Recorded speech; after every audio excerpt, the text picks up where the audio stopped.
The Joe Rogan Experience. Some happy little place where, you know, someone's feeding you peeled grapes.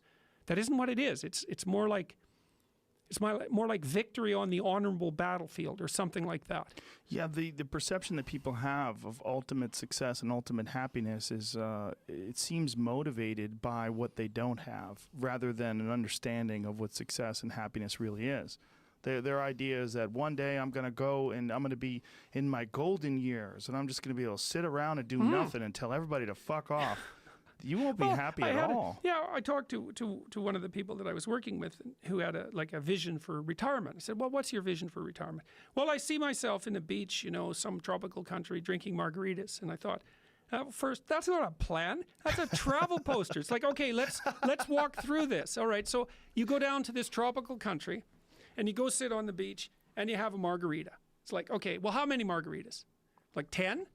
Okay, so you're going to do that, what, you're going to do that for 6 months? You'll be dead. Yeah, well, you'll be this like pathetics, sunburned, like... Fat. Yeah, unhappy, hungover, cirrhotic. In pain. Yeah, it's like that's your vision. Dehydrated. So how long can you have a margarita on a beach?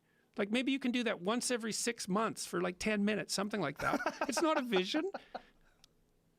It's true, but when you are working and slaving away, you think about that beach with your feet up and the waiter comes over. Would you like another margarita, Mr. Peterson? Yeah. Yes, I would. Yeah, absolutely. And you're like, absolutely. all right, but baby. Right, exactly. But it's like this 16-year-old fantasy of paradise. It's like, well, and it just doesn't work out. So, and the thing is that the thing that sustains people through life really is the lifting of a worthwhile burden. It's something like that. Yeah. And it's partly because we're social animals, right? It's like we're evolved to be useful to the people around us because they're much more likely to let us live if we're like that. Yes. So, and it's been very fun especially talking to young men about this. It's like, well, and that's the other thing too, is I think the world is full of darkness, let's say.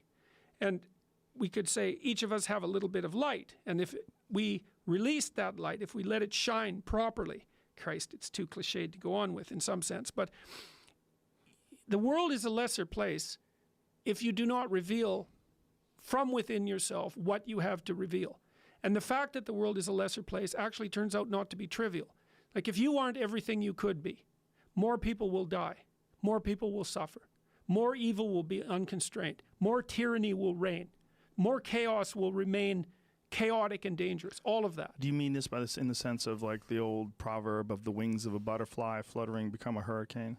It's something similar to that, but it can even be more local. It's like your family is more messed up than it could be if you were less messed up than you are. Right. So if you just got your act together, like 10% more, your family would be 1% better. Right. It's like, well, do it. And that would ripple off into the people that they interact with. Yes, and it ripples fast. Yes. That's the other thing that's so cool is that, like, people think, well, there's 7 billion of us, and each of us is just this separate dust mote, like floating in the cosmos, and what the hell difference does it make what you do anyways?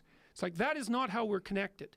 It's like, you're the center of a network, and you know way more people than this, but let's say typically, you're going to know 1,000 people in your life, well enough to have an impact on them, okay? And each of those 1,000 people is going to know 1,000 people. So you're 1 step from 1,000,000 and 2 steps from 1,000,000,000.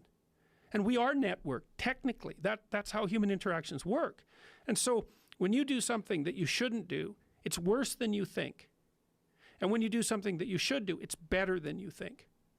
And so you think, well, this is why I've been telling people, well, clean up your room. It's like, well, your room is actually networked too. It's not that easy to clean up your room, to set it.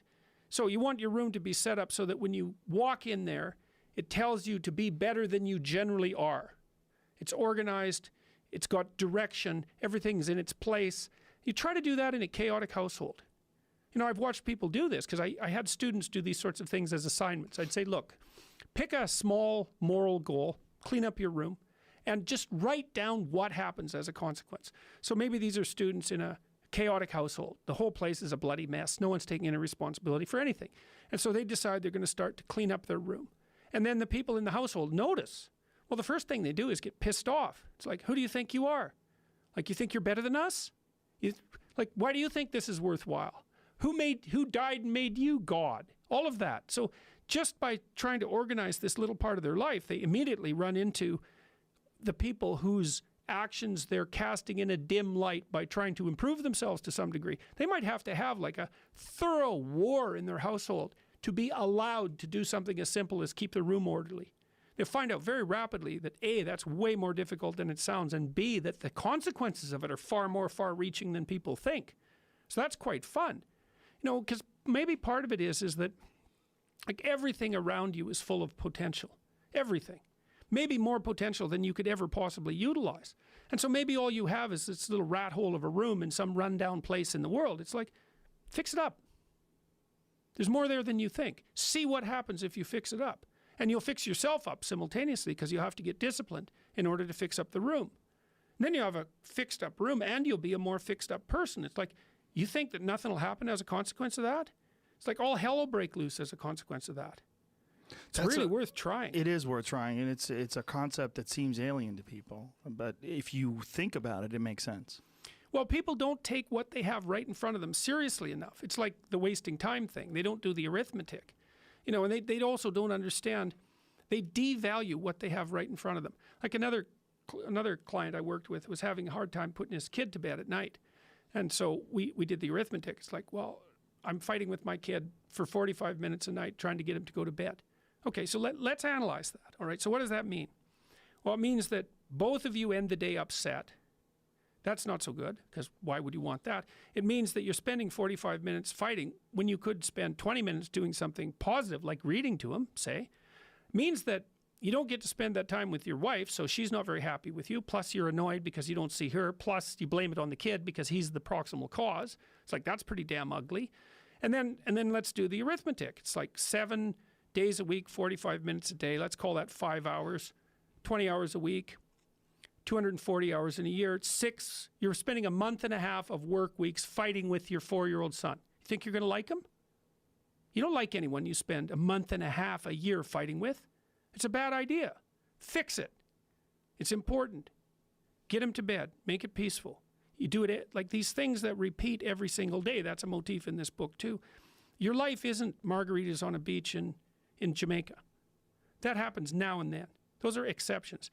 Your life is how your wife greets you at the door when you come home every day. Because that's like 10 minutes a day. Your life is how you treat each other over the breakfast table. Because that's an hour and a half or an hour every single day.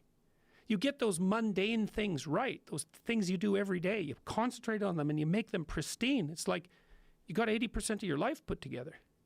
These little things that are right in front of us, they're not little. That's the first thing. They are not little, and they're hard to set right. And if you set them right, it has a rippling effect, and fast too, way faster than people think.